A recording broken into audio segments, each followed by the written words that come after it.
मुझे बहुत सारे लोगों ने मैसेज किया कि सर अब मेरी तैयारी बिल्कुल नहीं है, मेरी बहुत कम तैयारी है, अब इतने कम दिन में मैं कैसे एग्ज़ाम पास करूं।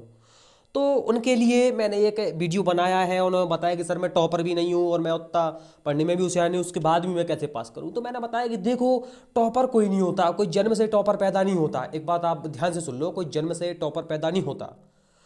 जो टॉपर होते हैं वो दिन रात एक करके टॉपर बनते हैं, वो बहुत ध्यान से पढ़ते हैं और फिर टॉपर बनते हैं। तो जस्ट ऐसे ही आपको बनना है, करना है। बाकी स्ट्रेटजी उनकी क्या रहती है, योजना वो कैसे बनाते हैं, इसमें मैं आपकी मदद करूंगा। बस आपको पढ़ना है, योजना बनाना मेरा काम है, आपको पढ़ाना मेरा काम है, सिखाना मेरा काम है। बस आपको पढ़ना है, क्योंकि पढ़ना तो आपको ही पड़ेगा। योजना मैं बता दूंगा, दिशा मैं बता दूंगा कैसे है, रास्ता मैं बता दूंगा, लेकिन करना आपको ही है। तो मैं आपको बता देना चाहता हूं कि अब जो आपका एग्ज़ाम है 1 तारीख से 13 तारीख तक के जो एग्ज़ाम है, उसके लिए आप कैसे पढ़ें ताकि आपके 100 से ऊपर नंबर आए, कि बाद में नॉर्मलाइजेशन में 2-4 नंबर कम भी हो जाए तो भी आप 90 से नीचे ना जाएं। ठीक है। तो बिना किसी बकवास के हम लोग शुरू करेंगे। और अभी तक का मैंने भी एनालिसिस किया है, पेपर कैसा आ रहा है, आप लोगों ने भी किया होगा। और यदि नहीं किया है तो चैनल पे सारी वीडियोस हैं, उनसे जाके एनालिसिस कर लें। और मैंने जो एनालिसिस किया है मैं आपको बता रहा हूँ कि बाल विकास अब बहुत कठिन नहीं आ रहा है, ये सिंपल बाल विकास आ रहा है, सरल बाल विकास आ रहा है। पुराने वर्षों में जो प्रश्न पूछे गए हैं वैसे ही बाल विकास आ रहा है। तो बाल विकास के लिए कुछ अधिक करने की जरूरत नहीं है। आप कुछ गिनती के टॉपिक हैं उनको पढ़ लीजिए और पुराने वर्ष के प्रश्न कर लीजिए। कौन कौन टॉपिक से करना है, वंशानुक्रम और वातावरण से कर लीजिए, सामाजिकरण से कर लीजिए, सामाजिकरण से प्रश्न आ रहा है। इसके बाद ये पियाजे, कोहलबर्ग और वाइगॉस्की, इनसे 4 से 5 क्वेश्चन आपको मिलेंगे। यदि 2-2 क्वेश्चन भी आएंगे सबसे तो 6 हो गए, मैंने तो 4 से 5 बताया। तो 5 प्रश्न से आएंगे, तो इनको अच्छे से कर लीजिए। ये बुद्धि वाला टॉपिक बार बार आ रहा है और खासतौर पे मल्टीपल इंटेलिजेंस की थ्योरी हार्वर्ड गार्डनर की पूछी जा रही है। इंक्लूसिव एजुकेशन यानी कि समावेशी शिक्षा से प्रश्न आ रहे हैं, 2 से 3 प्रश्न आते हैं इससे, तो इसको भी आप अच्छे से करके जाएं। सृजनशील बालक से 2 प्रश्न आते हैं, रचनात्मक बालक से प्रश्न आते हैं, तो इसको, इस टॉपिक को आप अच्छे से पढ़ लें, इस कंसेप्ट को पढ़ लें। अब सारी चिंतन, डाइवर्जेंट थिंकिंग और कन्वर्जेंट थिंकिंग। इसके बाद आपको पढ़ना है अधिगम से प्रश्न आ रहा है। और इसके बाद डिसलेक्सिया, डिसग्राफिया, डिसकैलकुलिया, इससे एक प्रश्न आता ही है।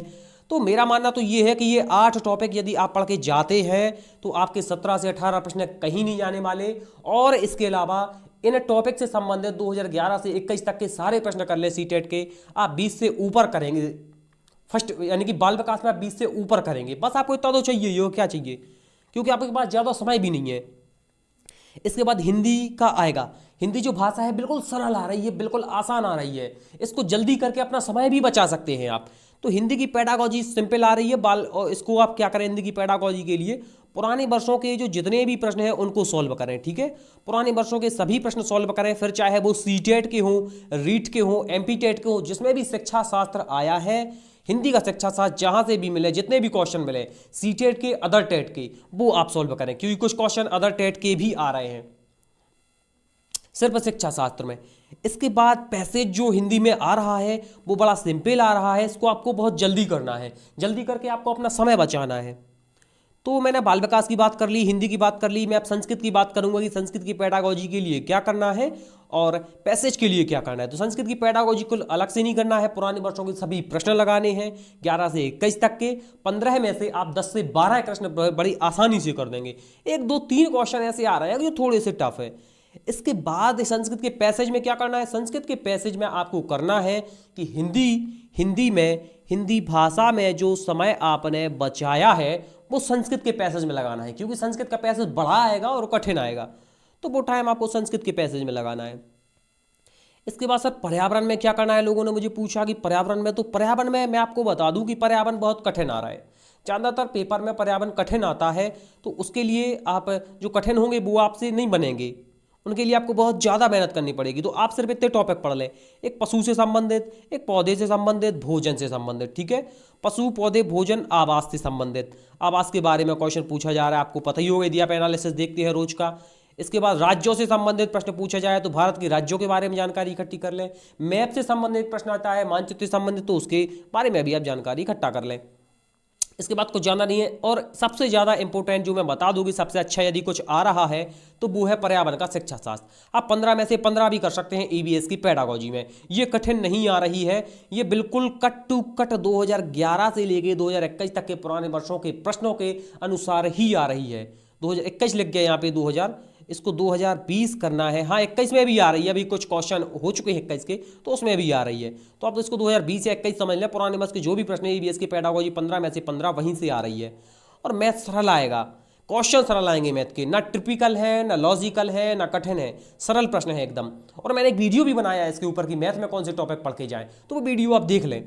इसके बाद पेडागोजी थोड़ी सी मैथ की हमेशा से कठिन आई है और इस बार भी आ रही है। वो जियो बोर्ड वगैरह नहीं आ रहे हैं, लेकिन कुछ क्वेश्चन टफ है और ज़्यादातर सरल है। तो पेडागोजी आप थोड़ी सी देख लें, क्वेश्चन लगा लें पुराने वर्षों के, और बस इतने में हो जाएगा। और कुछ टॉपिक मैंने बताए हैं इसकी मैथ पेडागोजी, वो जरूर आप करके जाएं, क्योंकि बस 2-4 टॉपिक कर लेंगे तो आपके इसमें मैथ पेडागोजी में और मैथ के सेशन में थ्योरी वाले पोर्शन में सवाल वाले क्वेश्चन भी आपके सही हो जाएंगे। तो वीडियो भी आप देख सकते हैं। तो ये मैंने बता दिया है, यदि आप इतना करके जाते हैं तो बिल्कुल 100% गारंटी है आपकी कि आप अच्छा स्कोर करें। और मुझे किसी ने बोला भी है कि सर मैंने 105 स्कोर किया है। मैंने सर आपसे 2 से ढाई महीने पढ़ा है और मैंने 105 स्कोर भी किया है। मैंने थंबनेल में भी उसके बारे में बताया है कि कैसे उसने 105 स्कोर किया, आप लोगों ने भी देखा होगा। तो यदि आप चाहते हैं अच्छी तैयारी करना, अब हमसे जुड़ना चाहते हैं, तो आप हमारे चैनल को सब्सक्राइब कर लें। और ये हमारे ग्रुप का नंबर है, आप इसको ग्रुप को ज्वाइन कर सकते हैं। टेलीग्राम और व्हाट्सअप 50 से ऊपर ग्रुप है, आप किसी को भी ज्वाइन कर सकते हैं। ये दोनों का एक सेम नंबर है 9111469758। और यदि आपको हमारा मेहनत अच्छी लगी हो और आप हमसे पढ़ना चाहें तो निःशुल्क आप जैसे और यूट्यूब चैनल को सब्सक्राइब किए हों, आप इस चैनल को भी सब्सक्राइब कर सकते हैं, लाइक कर सकते हैं और शेयर कर सकते हैं।